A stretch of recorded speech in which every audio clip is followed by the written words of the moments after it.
Hi అండి. Welcome to my channel Bhagyalakshmi పచ్చ. ఎలా ఉన్నారు? బాగున్నారా? నేను కూడా చాలా బాగున్నాను. ఇప్పుడే మిరపకాయల కాలం దగ్గర నుంచి అయితే వచ్చాను. ఇంకా వాటర్ బాటిల్కి వాటర్ తీసుకెళ్ళాను. ఇదైతే మేము మిరపకాయలు ఏరేటప్పుడు ఇంక ఇలా షర్టు కండవ అయితే వేసుకుంటాము.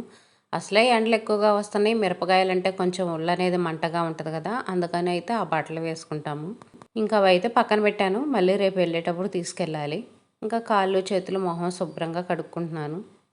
ఇప్పుడైతే అంత ఎక్కువ ఎండలేం కాయట్లేదు. అక్కడక్కడ వర్షాలు పడుతున్నాయి కదా. తిరుపతిలో అయితే నిన్న బాగా వర్షం పడ్డదంట. అందుకనే ఎండ అయితే అంత ఎక్కువేం లేదు. గాలి వస్తుంది బాగానే. అంత ఇబ్బంది కూడా అనిపించట్లేదు. ఎండ బాగా ఎక్కువగా ఉందనుకోండి, 3 గంటలకి తాలుగాయలకు వెళ్ళాలంటే చాలా కష్టంగా అనిపించిద్ది. ఒళ్ళంతా కూరొచ్చినట్టుగా ఉంటుంది. మిరపకాయల్లో కూర్చుంటాం కదా, కూర్చొని కాయలు ఏరుతూ ఉంటాం కదా, మొత్తం బట్టలకు అంటుకుంటుంది. అంటుకొని మనం కదిలిస్తున్నా సరే కూరొచ్చుద్ది. అసలు వచ్చి వెంటనే స్నానం చేయటం బెస్ట్. కాకపోతే మళ్ళీ సాయంత్రానికి మళ్ళీ చెమటలు వచ్చినట్టుగా ఉంటుంది. మళ్ళీ అప్పుడు స్నానం చేయాల్సి వచ్చింది. నైట్ ఎప్పుడో 10 గంటలకు పడుకుంటాము. ఇప్పుడే స్నానం చేసామనుకోండి, అప్పటికి చెమటలు పోసిద్ది. ఇప్పుడు మళ్ళీ మనకి ఇంట్లో పని ఉంటుంది కదా, ఇంట్లో పనులు చేసి వంట పని అవన్నీ చేసేటప్పటికి మళ్ళీ చెమటలు వచ్చేసిద్ది. అందుకని శుభ్రంగా కాళ్ళు చేతులు మొహం కడుక్కేసుకొని ఇంకా తర్వాత పని అయితే స్టార్ట్ చేస్తాను. ఇప్పుడైతే టైం 6 దాటింది. అయినా కూడా చూడండి, బయట బాగా వెలుతురుగా ఉంది కదా, ఇంకా బయట వరండాలో అయితే లైట్ వేసాను. నవీన్ అయితే స్కూల్ నుంచి మధ్యాహ్నానికే వచ్చాడు. కాకపోతే వాడు ఆడుకోవడానికి బయటికి వెళ్తాడు. ఉదయం ఉతికి ఆరేసిన బట్టలోనే కదా, ఇంకా ఆ బట్టలు అయితే తీస్తున్నాను. మధ్యాహ్నం వెళ్ళేటప్పుడైతే తీయలేదు, సరిగ్గా ఆరట్లా బట్టలు. కొంచెం ఎండ అనేది తక్కువగానే ఉంటుంది. కొంచెం మందంగా ఉన్న బట్టలు అయితే సరిగ్గా ఆరట్లేదు. అందుకనే ఇంకా చేను నుంచి వచ్చిన తర్వాత బట్టలన్నీ తీస్తున్నాను. తీసి ఒకేసారి మడతయ్యొచ్చు కదా అని. రోజు మా అమ్మాయి ఉంటే బట్టలు మడతేసే డ్యూటీ బట్టికి తనది. ఇంక ఈరోజు మా అమ్మాయి లేదు కాబట్టి బట్టలు నేనే మడతేయాలి. పిల్లలుంటే పెద్ద పెద్ద పనులు చేయకపోయినా కానీ చిన్న చిన్న పనుల్లో హెల్ప్ చేస్తారు. ఇంకా వాళ్ళు లేకపోతే ఆ చిన్న పనులు కూడా మనమే చేసుకోవాల్సి వచ్చింది. ఇంకా బట్టలన్నీ అయితే తీసాను. ఇంక ఇప్పుడు మడతేసే టైం లేదు. ముందు అంట్లు కడుగుదాము, అంట్లు కడిగిన తర్వాత బట్టలు మడతేసుకోవచ్చని ఒక కుర్చీలో వేసి పెట్టాను. ముందు టీ పెట్టుకొని టీ తాగుతున్నాను. టీ తాగేసాను అనుకోండి, ఇంకా టీ తాగిన గ్లాసు గిన్నె అవన్నీ ఉంటాయి కదా, అవి కూడా ఒకేసారి కడిగేయొచ్చని ఇంకా ముందైతే టీ తాగుతున్నాను. నవీన్ కూడా ఉదయం పాలు తాగలేదు. ఉదయం స్కూల్ హడావుడి కదా, టిఫిన్ తినేటప్పటికే ఇంకా టైం సరిపోయింది. పాలు తాగకుండా వెళ్ళిపోయాడు. ఇంకా ఇప్పుడైతే పాలు ఇచ్చాను. వాడికి పాలు ఇచ్చేసి నేను టీ పెట్టుకొని తాగుతున్నాను. ఇంట్లో అయితే కరెంట్ లేదు, కరెంట్ పోయింది. అసలే ఇంకా చెమట ఉక్కపోతగా ఉంటుంది కదా, ఇంట్లో కూర్చొని టీ తాగలేంలే అని చెప్పేసి ఇంకా బయటకు వచ్చి అయితే కూర్చొని టీ తాగుతున్నాను. బయట అయితే మాత్రం బాగా చల్లటి గాలి వస్తుంది. ఇప్పుడే కరెంట్ వచ్చింది. ఉదయం పూట సాయంత్రం పూట మాత్రం బయట బాగా చల్లగా ఉంటుంది. మిగతా టైంలో మాత్రం వేడిగా ఉంటుంది. కానీ ఉదయం 6 గంటలకి సాయంత్రం 6 గంటలకి బయట వాతావరణం అయితే మాత్రం చల్లగా ఉంటుంది అనుకోండి. ఇంకా కడగాల్సిన అంట్లన్నీ టబ్లో పడేస్తున్నాను. కూర అయితే పప్పు వండాను. పప్పు గిన్నెలో తిరగమాతేసి ఇంకా దాన్ని అలాగనే ఉంచాను. ఇంకా సపరేట్గా ఒక గిన్నెలో అయితే తీసి పెడుతున్నాను. పప్పు అనేది ఎక్కువగానే ఉంది, చాలా ఎక్కువ ఉంది.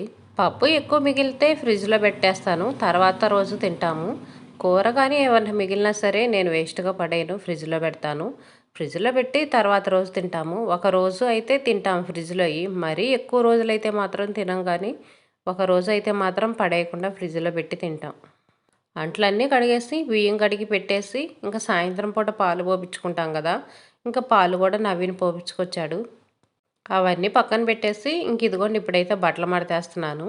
ఇంకా టీవీ చూస్తూ అయితే బట్టలు మడతేస్తున్నాను. టీవీలో మ్యాచ్ వస్తుంది కదా, క్రికెట్ మ్యాచ్. పిల్లలైతే క్రికెట్ చూస్తున్నారు. ఇంకా మ్యాచ్ రాలేదనుకోండి, టీవీ సీరియల్స్ అవి చూస్తూ ఉంటాము. సీరియల్స్ అవి నేనేమో అంత ఇష్టంగా ఇంట్రెస్ట్గా అయితే చూడను. ఏదో 1, 2 సీరియల్ అయితే చూస్తా. కానీ ఇంకా సీరియల్ టయానికి కరెక్ట్గా వచ్చి మనం టీవీ దగ్గరే కూర్చోవాలి, టీవీ దగ్గర కూర్చొని సీరియల్ చూడాలి అని అయితే ఉండదు. ఇంకేదో పని చేసుకుంటా ఇలా టీవీలో ఏదో వస్తే అది చూస్తూ ఉంటాను. ఏదన్నా బాగా నచ్చిన సీరియల్ అయితే మాత్రం కొంచెం ఇంట్రెస్ట్గా అయితే చూస్తాను. ఎక్కువ శాతం ఇంట్లో పని అయిన తర్వాత ఇంకా బయట మెట్ల మీద కూర్చుంటాను. బాగా చల్లటి గాలి వచ్చిద్ది. కాసేపు బయట కూర్చుంటే కూడా మనసు ప్రశాంతంగా హ్యాపీగా రిలాక్స్గా అనిపించిద్ది. అందుకని ఇంట్లో పని అయిన వెంటనే కాసేపు అలా మెట్ల మీద కూర్చుంటాను. ఎక్కువ ఇంట్లో ఉన్నా ఒక్కపోతగా అనిపించిద్ది. బట్టలైతే ఇంకా ఎవరి వాళ్ళకి మడతేసి సపరేట్గా పెట్టేస్తాను. రోజు మా అమ్మాయి మడతేసిద్ది కదా, ఈరోజు నాకు కొంచెం కొత్తగా అనిపిస్తుంది. బట్టలు మడతేయటం, బట్టలు ఆరేయటం ఈ పనులన్నీ 1, 2 రోజులు కొంచెం కొత్తగా అన్నట్టుగా అనిపిస్తాయి. కొంచెం పని ఎక్కువ అన్నట్టుగా అనిపిస్తాయి. ఇంకా 2 రోజులు అలవాటైన తర్వాత ఇంకేం అనిపించదు. ఇంకా బట్టలు మొత్తం మడతేసి కబోర్డ్‌లో అయితే సర్ది పెట్టేశాను. పొయ్యి దగ్గర వంట చేసుకుంటా అయితే ఇంక ఇడ్లీ పిండేసాను. ఇడ్లీ పిండేసి ఇంకా రవ్వ అవైతే కలుపుతున్నాను. మినపప్పు మిక్సీకేసేటప్పుడే ఇందులో కొంచెం ఉప్పేస్తున్నాను. ఉప్పేసి మిక్సీకేస్తున్నా. ఇలా ఏసి పెడితే ఇడ్లీ పిండి అనేది బాగా పొంగుతుంది. ఇంక అప్పటి నుంచి ఇడ్లీ పిండి ఏసేటప్పుడల్లా కొంచెం ఉప్పేసి అయితే ఇడ్లీ పిండేస్తున్నా. నేనైతే కల్లుప్పేస్తాను. సాల్ట్ ఉప్పు అనేది నాకు ఎంతెయ్యాలి ఏంటనేది అర్థం కాదు. ఎక్కువ శాతం కల్లుప్పే వాడతాను. ఇంకా ఫ్రైల్లోకి వాటిల్లోకి అయితే తప్పనిచ్చి మిగతాగా వాడాలంటే మాత్రం ఎక్కువ శాతం కల్లుప్పే వాడతాను. రవ్వను కూడా ఎక్కువసేపు నానబెట్టను. పిండి అయిపోయే ఒక అరగంట ముందే రవ్వ నానబెడతాను. నానబెట్టేసి బాగా 2 సార్లు అయితే కడుగుతాను. 2 సార్లు కడిగామనుకోండి రవ్వ మీద ఉన్న మురికి అంతా పోయిద్ది. రవ్వ బాగా తెల్లగా ఉంటుంది. ఇడ్లీ కూడా తెల్లగా వస్తాయి. రవ్వ కడిగేటప్పుడు చాలా జాగ్రత్తగా కడగాలి. మనం ఎలా పడితే అలా కడిగామనుకోండి రవ్వ మొత్తం వాటర్లో పోయిద్ది. అందుకని మనం రవ్వలో వాటర్ పోసిన తర్వాత ఆ రవ్వ అనేది అడుక్కు పేరుకుపోయిద్ది కదా! పేరుకుపోయిన తర్వాత పై వాటర్ అనేవి వంచేయాలి. అలా 2, 3 సార్లు కడిగామనుకోండి రవ్వ అనేది బాగా తెల్లగా నీట్‌గా వచ్చేసిద్ది. రవ్వ పిండిలో ఏసేటప్పుడు కూడా వాటర్ అనేవి చుక్క కూడా లేకుండా గట్టిగా పిండేసి ఇంకా ఇడ్లీ పిండిలో అయితే వేస్తాను. ఇలా ఏస్తే ఇడ్లీ పిండి అనేది జావగా లేకుండా మీడియంగా ఉంటది. మనం ఇడ్లీ ఏసుకునేటప్పుడు కూడా ఇంకా వాటర్ కలుపుకోవాల్సిన అవసరం ఉండదు. పిండి కూడా లూజ్ అనేది అవ్వకుండా ఉండిద్ది. రవ్వ పిండేటప్పుడు కూడా ఇంకా అడుగున రవ్వ అనేది పేరుకొని పైకి వాటర్ వస్తాయి కదా! అప్పుడు ఆ వాటర్ అన్నీ వంచేసి మళ్ళీ అడుగున రవ్వ అంతా పిండేసి ఏసుకోవాలి. ఈ మొత్తం బాగా మిక్స్ అయ్యేలాగా కలుపుకోవాలి. ఇలా తిప్పుతా కలుపుకున్నామనుకోండి రవ్వ, పిండి అనేది బాగా కలిసిపోయిద్ది. పిండి అనేది మరీ జావైనా సరే ఇడ్లీ అనేవి అదొక రకమైన వాసనగా ఉంటాయి. అందుకని పిండి మరీ గట్టిగా కాకుండా, మరీ లూజ్‌గా కాకుండా మీడియంగా ఉండేటట్టు కలుపుకోవాలి. ఇలా కలిపి పెట్టామంటే ఇడ్లీ పిండి అనేది బాగా పొంగిద్ది. ఇడ్లీ మెత్తగా దూదుల్లాగా బావుంటాయి. ఇంక ఇదైతే ఉదయం. ఇంక నవీన్ స్కూల్‌కెళ్ళాలి కాబట్టి ఇడ్లీ అయితే వేశాను. ఒకేసారి ఇంట్లో వాళ్ళందరికీ వేశాను. ఇంక ఇప్పుడు మేమైతే తినం కదా! ఉదయాన్నే తినాలంటే తినబుద్ధి కాదు. ఉదయాన్నే హాట్ వాటర్ తాగే అలవాటు ఉంది కదా! అందుకని ఉదయం అయితే టిఫిన్ తినము. మేము తినేటప్పటికి కొంచెం లేట్ అయ్యిద్ది. టైం 9 అయ్యిద్ది. ఇంట్లో పని అంతా అయిన తర్వాతే నేను టిఫిన్ తింటాను. ఇంక ఇడ్లీ అన్నీ తీసి హాట్ బాక్స్‌లో అయితే పెడుతున్నాను. హాట్ బాక్స్‌లో పెట్టామనుకోండి గట్టిగా లేకుండా మెత్తగా ఉంటాయి. కొంచెం ఆరిపోకుండా ఉంటాయి. మరీ వేడిగా అయితే ఉండవు కానీ కొంచెం మెత్తగా ఉంటాయి. తినటానికి బాగానే ఉంటాయి. మళ్ళీ పిల్లలకోసారి మాకోసారి ఇన్ని సార్లు ఎందుకులే అని చెప్పేసి అందరికి ఒకేసారి వేసాను. ఈ ఎండలకు అసలుకే పని చేయాలంటే చేయబుద్ధి కావట్లేదు. మళ్ళీ ఇన్ని సార్లు పొయ్యి దగ్గర నుంచొని చేయాలంటే అసలు చేయబుద్ధి కాదు. అందుకని అందరికి ఒకేసారి వేసాను. ఇంకా మా అమ్మాయి కూడా లేదు కదా! మా అమ్మాయి ఉందనుకోండి మళ్ళీ తనకైతే వేడి వేడిగా వేయాలి. పిల్లలు ఇడ్లీ తినటమే అంతంత మాత్రం. ఆరిపోయిన ఇడ్లీ తినమంటే వాళ్ళు అసలు తిననే తినరు. ఇంకా మేమనుకోండి ఎలా ఉన్నా సరే అడ్జస్ట్ అయిపోతాం. ఇబ్బంది ఉండదు. అంట్లు మొత్తం టబ్‌లో పడేసాను. ఇంకా బయటికి తీసుకొచ్చి అంట్లు మొత్తం కడిగేసాను. కడిగి పక్కన పెట్టేశాను.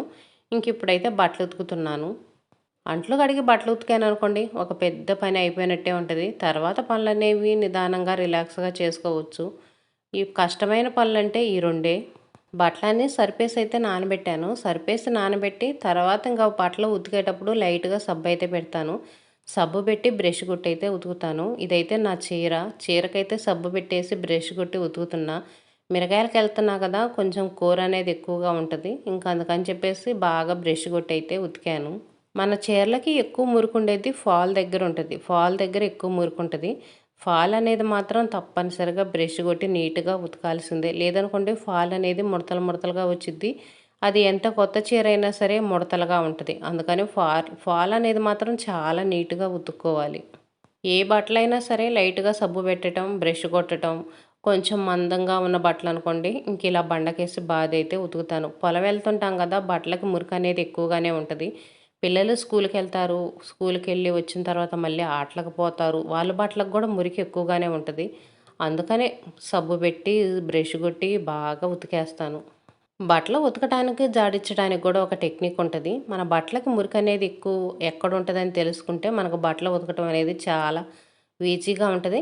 జాడించేటప్పుడు కూడా ఎలా జాడిస్తే బట్టలు నీట్‌గా ఉంటాయని తెలుసుకొని జాడిస్తే జాడించటమైనా, ఉతకటమైనా చాలా ఈజీగా ఉంటది. బట్టలు కూడా నీట్‌గా ఉంటాయి. వైట్ బట్టలకి ఇంకా మురికి మామూలుగా ఉండదు. మనం చెప్పనవసరం లేదు. అందులో పొలం వెళ్ళే వాళ్ళు వైట్ బట్టలు వేసుకుంటే ఇంకా మురికి మాటల్లో చెప్పలేమండి. అంత మురికొచ్చేసిద్ది. చెమట పోసి చెమటకి బాగా మురికి అనేది ఎక్కువగా ఉంటుంది. అందుకనే వైట్ బట్టలకి ఇంకా ఎక్కువ సబ్బు పెట్టేసి ఇంకా 4 సార్లు బ్రష్ అయితే కొడతాను. మామూలు బట్టలకి 2 సార్లు బ్రష్ కొడితే ఈ వైట్ బట్టలకైతే మాత్రం 4 సార్లు బ్రష్ కొడతాను. బట్టలు ఉతికేటప్పుడు జాగ్రత్తగా ఉతికి ఆరేసుకునేటప్పుడు కూడా జాగ్రత్తగా ఆరేసుకోవాలి. బట్టలనేవి తిరగతిప్పి ఆరేసుకోవాలి. తిరగతిప్పి ఆరేసుకుంటే త్వరగా కలర్లు పోకుండా పాతవి అవ్వకుండా ఉంటాయి.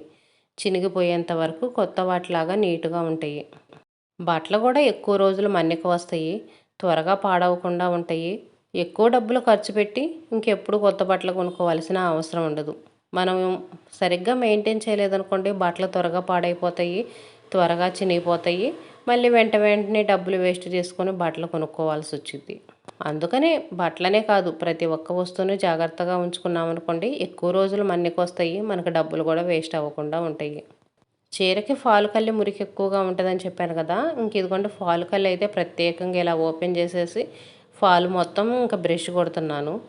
బట్టలు జాడించేటప్పుడు కూడా 2 టబ్బులు నీళ్లు పోసి అయితే జాడిస్తాను. ఒకసారి మామూలుగా జాడిచ్చేస్తాను. రెండోసారి వాటర్ పోసి జాడిచ్చేసి పిండేస్తాను. పిండేసామనుకోండి బట్టలు అనేవి ముడతలు లేకుండా నీట్‌గా ఉంటాయి. ఇదేనండి ఈరోజు వీడియో.